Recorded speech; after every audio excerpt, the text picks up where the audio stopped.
আমাদেরকে আরেকটি বিপ্লবের প্রস্তুতি রাখতে হবে ইনশাআল্লাহ।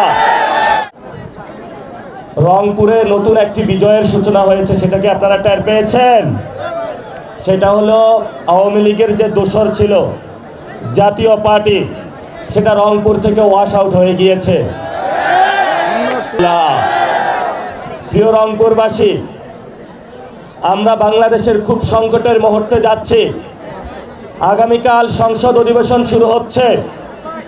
আগামীকাল বাংলাদেশে সিদ্ধান্ত হবে বাংলাদেশ কি গণতন্ত্রের পক্ষে যাবে নাকি স্বৈরতন্ত্রের পক্ষে যাবে। যদি আগামীকাল বাংলাদেশ স্বৈরতন্ত্রের পক্ষে যায়, আমাদেরকে আরেকটি বিপ্লবের প্রস্তুতি রাখতে হবে ইনশাআল্লাহ।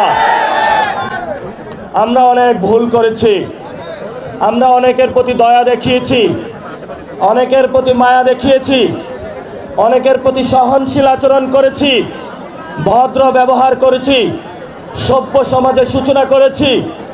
কিন্তু আমাদের যে দুর্বলতাকে আপনারা নিয়ে বাংলাদেশ আওয়ামী লীগের পুনর্বাসন, চুপ্পুর যে ভাষণ সংসদে বাজানোর প্রচেষ্টা করছেন, আওয়ামী লীগের অফিস খোলার চেষ্টা করছেন, এই সকল পায়তারা যদি চালনা আপনারা রাখেন, তাহলে আপনাদের বিরুদ্ধে আমাদের যুদ্ধ অবতীর্ণ হতে হবে ইনশাআল্লাহ।